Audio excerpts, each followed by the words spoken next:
చూడండి మామిడికాయ పచ్చడికి పోపు వేసేసాను నేను. దీన్ని చూస్తుంటేనే నోట్లో నీళ్ళు ఊరుతుంది కదండి. ఇది ఎలా చేసుకోవాలో మనము చూద్దాము. Hi viewers, welcome to Vanaja నాగండి. చూడండి, నేను ఫ్రిడ్జ్లో ఆల్రెడీ ఇది నిల్వ ఉంచిన మామిడికాయ ముక్కలండి. అంటే దీన్ని ఎలా నిల్వ ఉంచాలి, ఏం చేయాలి అని దానికని ఒక వీడియో పెట్టానండి ఆల్రెడీ నేను. మీరు దాన్ని చూస్తే దీన్ని ఎలా నిల్వ ఉంచాలి ఏమీ తెలుస్తుంది. ఇప్పుడు ఆ ఫ్రోజన్ మామిడికాయతో మనము పచ్చడి చేసుకుందామండి. చూడండి, ఆల్రెడీ ఉప్పు అవి వేసి ఉంచాను కాబట్టి నేను ఇది, కానీ ముక్కలేం పూర్తి గట్టిగా అయిపోదండి, చాలా బాగుంటుంది. ఇప్పుడు దీనికని మనము పల్లీలు తీసుకుందాము. ఈ పల్లీలను కూడా వేయించుకుంటాను నేను. 10-12 పచ్చిమిర్చిని నేను మిక్సీ జార్లోకి వేస్తున్నా అండి. కారం మీకు ఎలా కావాలనో అంత వేసుకోవచ్చు. ఇప్పుడు ఈ పల్లీలు కూడాను వేగిపోతున్నాయండి. దీన్ని తీసేసి మనము మిక్సీ జార్లోకి వేసేసుకుందాము.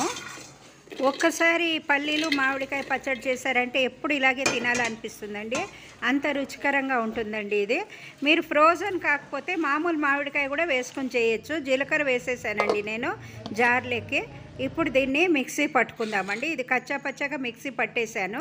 ఇప్పుడు ఈ నిలువ ఉంచుకున్న మామిడి ముక్కలు మనము జార్లోకి వేసేద్దామండి. వేసేసి తర్వాత మనము మిక్సీ పట్టుకుందాము.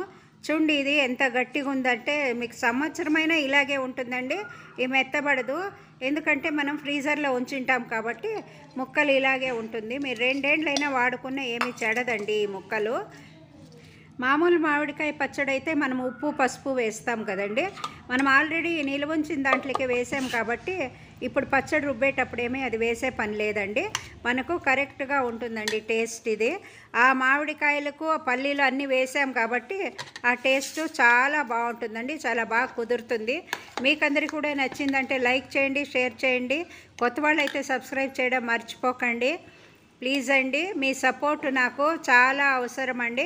చూడండి, ఇలా అంతాను సర్వింగ్ బౌల్లోకి వేసేసుకుని మనము పోపు పెట్టుకుందాము. ఇప్పుడు జార్లో నుంచి తీసంతా నేను వేరే గిన్నెలోకి మార్చేస్తున్నాను. ఇప్పుడు దీనికి పోపు కూడా వేసేసుకుందామండి మనము. చూడండి, ఎలా కనపడుతూ ఉంది కదండి. మీకు కాబట్టి ఇంకా కాస్త పసుపు వేయచ్చండి. నాకు కరెక్ట్గా ఉందనిపించి నేను వేయలేదు. ఇప్పుడు బాణలు పెట్టి నేను అందులోకి నూనె వేసినాను. నూనె కాగగానే నేను ఇప్పుడు ఆవాలు వేస్తున్నాను. తర్వాత మనము మినపప్పు, శనగపప్పు, జీలకర్ర ఇవన్నీ వేసేద్దామండి పోపు వేసుకోవడానికి. ఇవన్నీ వేసి తర్వాత మీకు కాబడితే మీరు ఎండుమిర్చి తర్వాత కరివేపాకు కూడా వేసుకోవచ్చు. అది ఎవరి ఇష్టం వాళ్ళదండి. లేకపోతే ఇలాగే కూడా వేసేసేయచ్చు. కాస్త ఇంగువ. ఈ పచ్చడికి మనము 2 స్పూన్లు నూనె ఎక్కువగా వేస్తే బాగుంటుందండి. అన్నానికి కలుపుకోవడానికి కూడా చాలా రుచికరంగా ఉంటుందండి ఇది. కాబట్టి కొద్దిగా నూనె ఎక్కువ వేసినాను. మామూలు పోపు వేసేదానికంటే కూడా కొంచెం 2 స్పూన్లు ఎక్కువ వేస్తే చాలా టేస్టీగానే ఉంటుంది. చూడండి, ఇది ఇప్పుడు వేగిపోయింది. ఈ కలర్ వస్తే చాలండి. కరివేపాకు మరి ఎండుమిర్చి వేసేసాను నేను. ఇవన్నీ ఇప్పుడు అయిపోయిందండి. దీన్ని తీసి నేను ఆ పాత్రలోకి వేసేస్తున్నా. చూడండి, పచ్చడిలోకి వేసేస్తున్నాను.